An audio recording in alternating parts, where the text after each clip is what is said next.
Hi friends, insulin এমন একটা hormone যে হরমোনটা তোমার অজান্তেই তোমার ইচ্ছের বিরুদ্ধে কাজ করে যায়।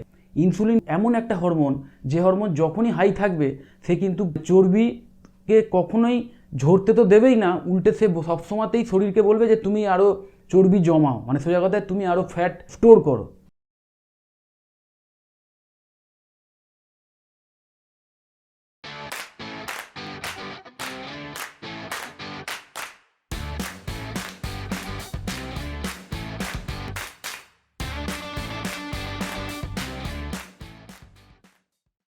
মানে ফ্যাট স্টোরিং হরমোন ইনসুলিন। তো এই ইনসুলিনকে আমরা কি করে কন্ট্রোলে রাখবো এবং কি খাবার দাবার খেলে ইনসুলিনকে কন্ট্রোলে রাখা যেতে পারে, তো সেই নিয়ে আজকের এই ভিডিওটা একটু ডিটেলে আমি বলবো, একটু ভালো করে মন দিয়ে শুনবে। ইনসুলিন এমন একটা হরমোন যে হরমোনটা তুমি যখনই যা খাচ্ছ সঙ্গে সঙ্গে কিন্তু স্পাইক করে, কিন্তু খাবারের প্রকারভেদ ওয়াইজ কতটা স্পাইক করবে কতটা স্পাইক করবে না সেটা কিন্তু নির্ভর করে। তো ইনসুলিন যত বেশি স্পাইক হবে, মানে যত ওপরে থাকবে ইনসুলিন, তত কিন্তু তোমার ফ্যাট বার্নিং যে প্রসেস সেটাও স্টপ হয়ে যাবে, উল্টে ফ্যাট আরও স্টোরিং হবে।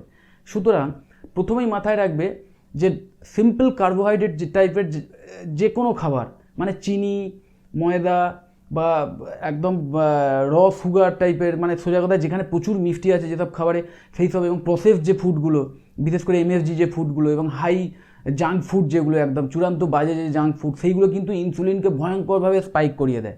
সুতরাং এইগুলোকে যথেষ্ট, মানে তুমি যতটা সম্ভব এই সব জিনিসগুলোকে কিন্তু তোমাকে অ্যাভয়েড করতে হবে। তার মধ্যে প্রথমেই যেগুলো পড়ছে সেটা হচ্ছে সুগার, আইসক্রিম, তারপর কোল্ড ড্রিঙ্কস, তারপর যে কোনো জাঙ্ক ফুড, বাইরের যে আমরা বিভিন্ন রকম জাঙ্ক ফুড খাই, যে এমএফজি যেগুলোতে ধরো আজিনামোটো বা এই টাইপের জিনিস থাকে, এইগুলো কিন্তু ইনসুলিনকে ভয়ঙ্কর স্পাইক করিয়ে দেয়। তো এই জিনিসগুলো কিন্তু তোমাকে অবশ্যই অ্যাভয়েড করতে হবে।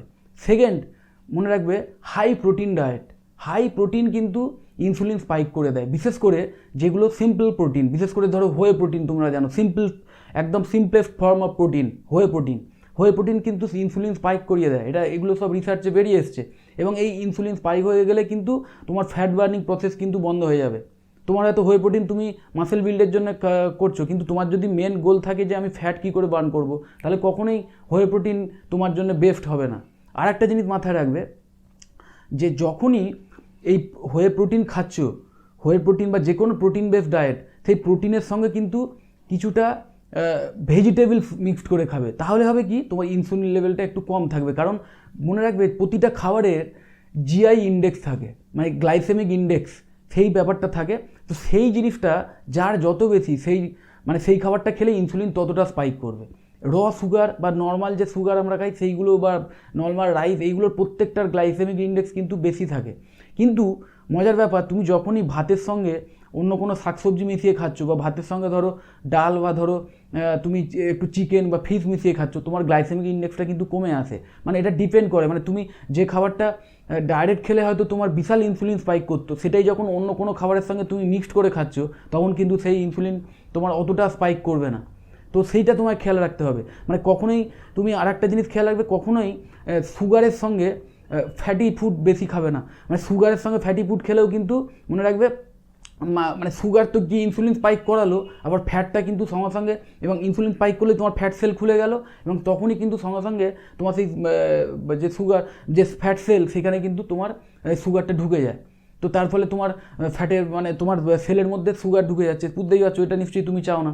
তো যাই হোক, এবং ফ্যাটটাও ঢুকে গেল সোজা কথা। যাই হোক, আর একটা তোমার ইম্পর্টেন্ট কথা আমি বলছি, শোনো, মাথায় রাখবে, সবসময় এই জিনিসটা মাথায় রাখবে যে যখনই প্রোটিন খাবো, সেই প্রোটিন যেন কিছুটা ফ্যাটি হয়। মানে সোজা কথায় র মিট, যেটাকে বলে আমরা যেটা হোয়াইট চিকেন বলে খাই, বা হোয়াইট ব্রেস্ট, হ্যাঁ, বা চিকেন ব্রেস্ট বলে যেটা খাই, যেটাকে আমরা বলি একদম সিম্পল ফর্ম অফ প্রোটিন, সেইটা না খেয়ে আমি সেখান থেকে একটু চর্বিওয়ালা চিকেন নেবো। সোজা কথায় মানে একটু থলথলে চর্বিওয়ালা চিকেন, বা যখনই মিট নেবে, মিটের সঙ্গে একটু চর্বিওয়ালা মিট নেবে। তাহলে হবে কি, তোমার জিআই ইন্ডেক্সটা কম, কারণ ফ্যাটি ফুড গেলে, ফ্যাটি ফুডের কিন্তু জিআই ইন্ডেক্স কম থাকে, মানে ইনসুলিন স্পাইক অনেক কম করে। যে কোনো ফ্যাট, হেলদি ফ্যাট তোমার ইনসুলিন স্পাইকটাকে অনেক কম করে। এবার তুমি যখনই প্রোটিন খাচ্ছ, প্রোটিন খেলে ইনসুলিন স্পাইক বেশি হওয়ার কথা, কিন্তু তুমি প্রোটিনের সাথে ওই হেলদি ফ্যাট মিক্সড করে খাচ্ছ, তখন হবে কি তোমার জিআই ইন্ডেক্সটা সেখানে খাবারের কমে আসে এবং তোমার ইনসুলিন স্পাইকটা কম হয়।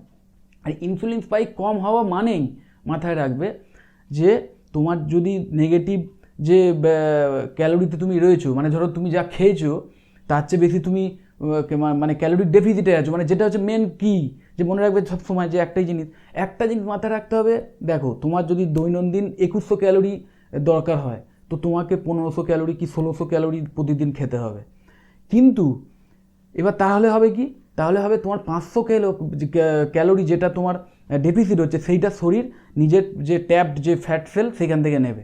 কিন্তু মজার ব্যাপার, তুমি যখনই বারবার খাচ্ছ বা তোমার যেসব খাবার খাচ্ছ তার ইনসুলিন স্পাইকটা যদি তার ফলে বিশাল হয়ে থাকে, তো যতই তুমি ক্যালোরির ডেফিসিটে থাকো তখন কিন্তু তোমার ফ্যাট সেল থেকে শরীরের যে ফ্যাটটা টেনে নেওয়ার ক্ষমতা বা ফ্যাট থেকে যে ক্যালোরিতে কনভার্ট করার ক্ষমতা সেইটা কিন্তু থাকছে না, কারণ সেই ডোরটা বন্ধ করে রাখছে ইনসুলিন স্পাইক হয়ে আছে, ইনসুলিন বারণ করছে না এখানে নিতে হবে। তো তখন তুমি যে এক্সট্রা ক্যালোরিটা সেটা কোথা থেকে নেবে শরীর সঙ্গে সেটা কোথা থেকে নেবে না, তোমার স্টোর যে মাসেল আছে সেই মাসেল থেকে নেবে। ভাবতে পারছো মানে কতটা ভয়ঙ্কর জিনিস। মানে তোমার যদি ইনসুলিন স্পাইক হয়ে থাকে এবং তুমি ক্যালোরির ডেফিসিটে রয়েছো, তোমার ওয়েটও কমছে, তুমি ভাবছো তোমার চর্বি গলে ওয়েট কমছে, তুমি নিশ্চয়ই সেটাই চাও, কিন্তু অ্যাকচুয়ালি তোমার চর্বি গলে ওয়েট কমেনি, তোমার ওয়েটটা কমেছে কেন না তোমার মাসেল গলে গেছে, তোমার মাসেল থেকে শরীর ক্যালোরি নিয়ে নিয়েছে, যেটা কিন্তু ভয়ঙ্কর বাজে জিনিস। কারণ মাসেল তোমার অ্যাক্টিভ টিস্যু, মাসেল শুধু সুন্দর দেখার জন্য বা পেশিবহুল চেহারা দেখানোর জন্য নয়, তোমার সারা দিনের যা যা কাজকর্ম করো সব কিছুই ওই মাসেলের জন্যই হচ্ছে। সেই মাসেল ঝরে গিয়ে যদি তোমার ওয়েট কমে, তার চেয়ে বাজে জিনিস কিচ্ছু হতে পারে না। তাহলে তুমি ক্যালোরির ডেফিসিটে রয়েছো, অথচ তার কোনো বেনিফিট হচ্ছে না। কেন না তোমার চর্বি সেখান থেকে যাচ্ছে না, মানে তোমার ফ্যাট সেল থেকে শরীর ক্যালোরি নিচ্ছে মাসেল থেকে। তো সেইটাকে ঠিক করার জন্য তোমাকে অবশ্যই ইনসুলিনের ব্যাপারটা খেয়াল রাখতে হবে। তার মধ্যে প্রথম তো ইন্টারমিটেন্ট ফাস্টিং, আমি এর আগের দিনই একটা ভিডিও বানিয়েছি ইন্টারমিটেন্ট ফাস্টিং নিয়ে, সেটা তুমি দেখতে পারো, যেখানে একটা লং টার্ম অফ পিরিয়ড কোনো কিছু না খাওয়া, মানে একদম উপোস করে থাকতে হবে সোজা কথা, শুধু জল খেয়ে। তো সেই ইন্টারমিটেন্ট ফাস্টিং মিনিমাম 16 আওয়ার্স করলে তো ইনসুলিন লেভেলটা লো থাকবেই, এবং সেই টাইমটায় তোমার যখনই যে ক্যালোরির ডেফিসিট আছে সেইটা যে সেই ক্যালোরিটা কিন্তু শরীর তখন ওই ফ্যাট থেকেই ডাইরেক্ট নেবে, কারণ ইনসুলিন লো আছে, fat sell open, fat sell থেকে ডাইরেক্ট শরীর ক্যালোরি তখন টেনে নেবে। এবং তুমি যখন খাবার দাবারগুলোও খাবে, সেই খাবার দাবারগুলো এমনভাবে খেতে হবে যাতে কোনো খাবারই বিশাল ইনসুলিন স্পাইক না করে। তুমি যখনই যা খাবে ইনসুলিন স্পাইক করবেই, ইনসুলিন স্পাইক না হলে সেই খাবারটা কখনোই প্রসেসডই হবে না, মানে খাবারটা থেকে গ্লুকোজ যেটা আসলো সেই গ্লুকোজটা কখনোই শরীরের বিভিন্ন সেল নিতে পারবে না, বা সেই খাবারটা কখনোই ঠিকমতো বার্ন হবে না, মানে ক্যালোরিতে কনভার্ট হবে না। ইনসুলিন লাগবেই, কিন্তু সবসময় খেয়াল রাখতে হবে এমনভাবে খাবে যে ইনসুলিনটা যেন বিশাল স্পাইক না করে। তো তার জন্য তোমাকে যেগুলো খেতে হবে, প্রথমেই বলছি কমপ্লেক্স টাইপ সব কার্বোহাইড্রেট খাবে, কারণ কমপ্লেক্স কার্বোহাইড্রেটের জিআই ইন্ডেক্স কম থাকে, তার ফলে সেই খাবারগুলো খেলে ইনসুলিন স্পাইকটা কম হয়। সেকেন্ড, সবসময় চেষ্টা করবে একটু গ্রিন ভেজিটেবলস বা এই টাইপের জিনিস, বা চিকেন যখন খাবে সেটা একটু ফ্যাটি চিকেন যদি হয়, বা যদি খাসির মাংস খাবে একটু ফ্যাটি, মানে প্রোটিনের, মানে সোজা কথায় সলিড, যেটাকে সলিড মাংস বলি, তার সঙ্গে একটু ফ্যাট থাকবে, কারণ ফ্যাট কিন্তু ইনসুলিন স্পাইকটাকে কমিয়ে দেয়, ইনসুলিন স্পাইক বাড়তে দেয় না খুব বেশি। ফ্যাটের কিন্তু জিআই ইন্ডেক্স অনেক কম থাকে, সুতরাং তুমি যদি নর্মাল রাইস খাও, সেই রাইস খেলে তোমার যা জিআই ইন্ডেক্স স্পাইক করবে, সেখানে কিন্তু তুমি রাইসের সঙ্গে যদি একটু শাকসবজি এবং তার সঙ্গে 1 চামচ ঘি অ্যাড করে খাও, হ্যাঁ আমি ঠিকই শুনেছো, তুমি ঘি যদি অ্যাড করে খাও, তাহলে কিন্তু তোমার জিআই ইন্ডেক্স কমে গেল, এবং শুধু রাইস খেলে তোমার যতটা স্পাইক করার কথা সেটা কিন্তু অনেকটা কমে যাবে। সুতরাং সব কিছু মিশিয়ে খাবে। আমাদের নর্মাল বাঙালি স্টাইলে আমরা সাধারণত ভাতের সঙ্গে ডাল, মাছ এইসব মিশিয়ে খাই, বা শাকসবজি বিভিন্ন তরকারি মিশিয়ে খাই, সেটা খুব ভালো জিনিস। এবং তার মধ্যে যদি একটু ফ্যাটি কিছু রাখা যায়, বিশেষ করে হেলদি ফ্যাট, তার মধ্যে ঘি তো 1 নম্বরে আছেই, তো সেই হেলদি ফ্যাট যদি মিশিয়ে খেতে পারো, তাহলে কিন্তু জিআই ইন্ডেক্সে কম থাকবে। আর যে খাবারগুলো একদম অ্যাভয়েড করতে হবে, সেগুলোর মধ্যে হচ্ছে পিওর চিনি, মানে সোজা কথায় সুগার যেটাকে, সেটা ফুল অ্যাভয়েড করতে হবে, কারণ যত অ্যাভয়েড করবে তত তোমার জিআই ইন্ডেক্স, মানে তুমি ওলা খাবার কম নিচ্ছ এবং তোমার ইনসুলিন স্পাইক কম হচ্ছে। সেকেন্ড হচ্ছে তোমাকে সুগারজাত যে কোনো খাবার, যেসব খাবারই হাই সুগার আছে, তার মধ্যে অবশ্যই মনে রাখবে আইসক্রিম, কোল্ড ড্রিঙ্কস, তারপর যে কোনো এই যে আমরা যে পাউরুটিগুলো খাই, সেই পাউরুটি হচ্ছে চূড়ান্ত, তার মধ্যে সুগারও থাকে, আবার পুরো ময়দা থাকে, এবং তার মধ্যে কেমিক্যালস থাকে, হাইলি প্রসেসড ফুড, সেগুলো খেলে মানে ইনসুলিন ভীষণভাবে স্পাইক করে। তো এই সব জিনিসগুলো কমপ্লিটলি অ্যাভয়েড করবে। বাইরের যত জাঙ্ক ফুড আছে সেই জাঙ্ক ফুডগুলো কিন্তু ভয়ঙ্করভাবে ইনসুলিন স্পাইক করায়। যে এমএফজি, বিশেষ করে এমএফজি আছে, মানে যেমন আজিনামোটো তার মধ্যে একটা নাম, এই টাইপের জিনিস, এই টাইপের খাবারগুলো হচ্ছে হাইলি কেমিক্যালজাত খাবার। তো সেই কেমিক্যালগুলো কিন্তু হাইলি আমাদের ইনসুলিন স্পাইক করে দেয়। সুতরাং এইসব খাবারগুলোকে যতটা সম্ভব অ্যাভয়েড করবে। এবং এই খাবারগুলো অ্যাভয়েড করলেই এবং এইভাবে যদি তুমি লাইফস্টাইলটা ঠিক রাখো, তাহলে তোমার অটোমেটিক্যালি ইনসুলিন লেভেল একটা লেভেলের ওপর কখনোই বাড়বে না। এবং একটা তুমি যেহেতু ইন্টারমিডিয়েন্ট ফাস্টিং তার সঙ্গে করছো, তো একটা লং পিরিয়ড অফ টাইম তোমার ইনসুলিন একদম লো থাকছে। তার ফলে হবে কি, তোমার ফ্যাট বার্নিং যে হরমোনগুলো সেইগুলো অ্যাক্টিভ হয়ে থাকবে। এবং তোমার যদি ক্যালোরির ডেফিসিটে থাকো, সোজা কথায় তুমি যে তোমার সারাদিনের যা ক্যালোরির নিড তার চেয়ে তুমি কম খাবারের থেকে নিয়েছো, তাহলে হবে কি, তোমার যে এক্সট্রা ক্যালোরি শরীরের যে নিডটা সেটা ডাইরেক্ট শরীর ফ্যাট থেকে নিতে পারবে।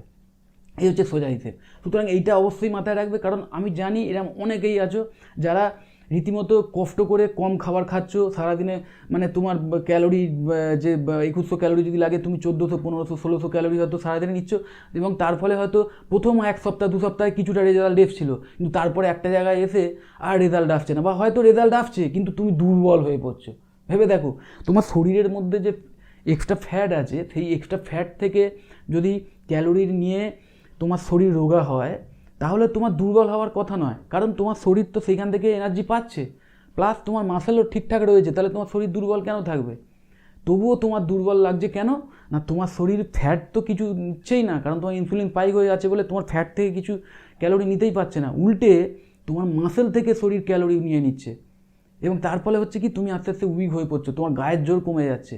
এবং তুমি সবসময়তেই এর ফলে ইনসুলিন স্পাইক হয়ে থাকা মানে তোমার খিদে পাবে, কিন্তু সবসময় ইনসুলিন কিন্তু hunger creating hormone, insulin spike হয়ে থাকলে ও আবার যেই ড্রপ করবে আবার তোমার খিদে পাবে, একটা বিচ্ছিরি জিনিস হবে।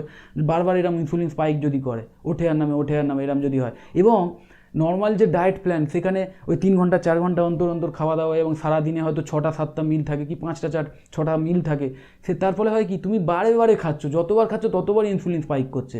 তার ফলে হবে কি, তোমার ফ্যাট বার্নিং যে হরমোনগুলো সেইগুলো অ্যাক্টিভ হওয়ার সুযোগই পাচ্ছে না। তাহলে তোমার ক্যালোরির ডেফিসিটেও যদি থাকো, তাহলে তোমার ফ্যাট বার্নিং কী করে হবে? তোমার ফ্যাটটা তো বার্ন করে তোমাকে ওয়েটটা কমাতে হচ্ছে। মেন গোল তো তোমার সেটা হওয়া উচিত যে ফ্যাটটা বার্ন করে আমি ওয়েটটা কমাবো।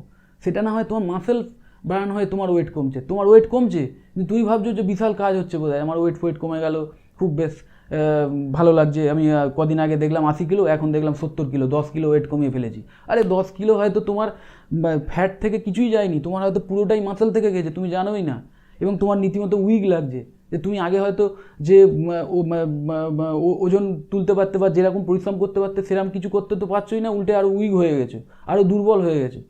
কিন্তু তুমি যদি এইভাবে ইনসুলিনের ব্যাপারটা খেয়াল রেখে, ইনসুলিনের ব্যাপারটাকেও মাথায় রেখে, ইনসুলিনটাকে নর্মাল বা লো রেখে এবং একটা টাইম ইন্টারমিডিয়েন্ট ফাস্টিং করে তুমি যদি সত্যিকারের এই পুরো প্রসেসটা ফলো করে যদি তুমি ফ্যাট বার্নিং করে যদি তুমি ওয়েট কমাও, যদি তোমার শরীর ফ্যাট থেকেই নিয়ে তোমার ওয়েটটা কমিয়ে থাকে, তাহলে কিন্তু তোমার 1 সপ্তাহ 2 সপ্তাহ পরে আরও বেশি, 1 সপ্তাহ কেন 3-4 দিন বা 1 সপ্তাহ পরের থেকেই দেখবে যখনই তোমার ওই ফ্যাট বার্ন হয়ে ওয়েট কমবে, তুমি আরও বেশি এনার্জেটিক হয়ে উঠেছো, অনেক বেশি এনার্জেটিক হয়ে উঠেছো। তোমার বেসিক্যালি গায়ের জোরও বেড়ে যাবে, কারণ তোমার এতদিন তুমি যখন হাঁটাচলা করতে তোমার শরীরের যে এক্সট্রা ফ্যাট সেটা পুরোপুরি ইনঅ্যাক্টিভ টিস্যু, সেই জিনিসটাকেও তোমার শরীরকে বহন করতে হতো। এখন সেই ওয়েটটা কিন্তু শরীরে আর বহন করতে হচ্ছে না, কিন্তু তোমার মাসেল ঠিকঠাক রয়ে গেছে। কারণ মনে রাখবে, ইনসুলিন লো থাকলেই কিন্তু টেস্টোস্টেরন যে হরমোন সে কিন্তু ঠিকঠাক থাকবে এবং হাই হয়ে থাকবে। তো টেস্টোস্টেরন আবার মাসেলকে প্রোটেক্ট করে।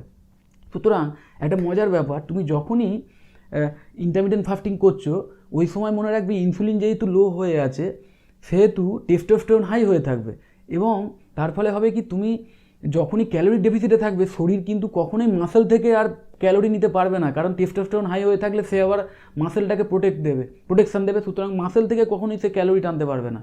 আবার ইনসুলিন যেহেতু হাই নেই, এবং তার ফলে হবে কি, তোমার ফ্যাট সেল পুরো ওপেন হয়ে আছে, ফ্যাট সেল থেকে শরীর ডাইরেক্ট একদম এনার্জি তুলবে, ডাইরেক্ট ক্যালোরিতে কনভার্ট করে নিয়ে নিজের কাজকর্ম চালাবে। তার ফলে হবে কি, তোমার মাসেল ঠিকঠাক থাকবে, অথচ তোমার ফ্যাট বার্ন হয়ে যাবে। এই হচ্ছে ম্যাজিক্যাল জিনিস। এই হরমোনাল ব্যাপারটা খেয়াল রেখে তোমায় করতে হবে।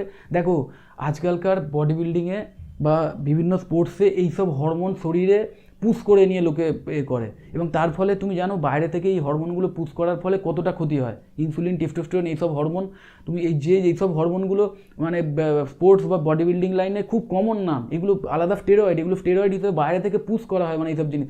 তো তুমি সেইগুলো করলে তো এক্সট্রা অনেক ক্ষতিকর সাইড এফেক্ট হয়, কারণ তুমি যখনই বাইরে থেকে কোনো হরমোন এক্সট্রা মানে পুশ করছো বা তুমি কোনো স্টিমুলেটার পুশ করছো, তার ফলে তোমার প্যানক্রিয়াস আরও এক্সট্রা ইনসুলিন বা এক্সট্রা টেস্টোস্টেরন প্রডিউস করতে বাধ্য হচ্ছে। সেইটা হবে কি, যখনই তুমি সেই জিনিসটা আর পুশ করবে না, মানে ইঞ্জেকশনটা নেবে না, তখন তোমার শরীরের যে ন্যাচারাল যে টেস্টোস্টেরন বিল্ড করার ক্ষমতা সেইটা চলে যাবে, এবং ইনসুলিন বিল্ড করার ক্ষমতা চলে যাবে, এবং তখন তুমি অ্যাকচুয়ালি তোমার অর্গানগুলো ক্ষতিগ্রস্ত হবে এবং তুমি একজন রোগীতে পরিণত হবে। তো সেই জিনিসটা না করে ন্যাচারাল ওয়েতে তুমি কিভাবে তোমার ফ্যাট বার্নিং হরমোনগুলোকে অ্যাক্টিভ করবে এবং তোমার যে মাসেল বিল্ডিং যে হরমোনটা টেস্টোস্টেরন সেটাকেও অ্যাক্টিভ রাখবে, সেই জিনিসগুলো তোমার করা ভালো না। তো সেইটার জন্য তোমাকে অবশ্যই ইন্টারমিটেন্ট ফাস্টিং করতে হবে। ইন্টারমিটেন্ট ফাস্টিংয়ের সঙ্গে সঙ্গে তুমি যদি কি খাচ্ছ, যখন খাবার টাইমটা যে 8 ঘন্টা খাবে, সেই খাবার সময়তে যদি তুমি এই খাবারগুলো ঠিকঠাকভাবে বেছে নাও, যে জিআই ইন্ডেক্স কম থাকবে এমন খাবার দাবার তুমি বেছে নাও, তাহলে দেখতে পারবে খুব সহজেই এবং খুব তাড়াতাড়ি তুমি ওয়েট তো ঝরাতে পারবেই, প্লাস তুমি ফুল এনার্জেটিক হয়ে যাবে এবং আগের চেয়ে অনেক বেশি তুমি মানে হেলদি লাইফস্টাইল লিড করতে পারবে, এবং এটা সাস্টেন থাকবে। তোমার ইমিউনিটি পাওয়ার অনেক বেড়ে যাবে, কারণ ইনসুলিন কম থাকলে টেস্টোস্টেরন এইসব হরমোনগুলো ভালো থাকবে, হাই থাকবে, এবং তার ফলে তোমার ইমিউনিটি পাওয়ার বেড়ে যাবে। তুমি নর্মাল তোমার ন্যাচারাল যে কিওরিং প্রসেস শরীরে সেইটা অনেক হাই হয়ে যাবে।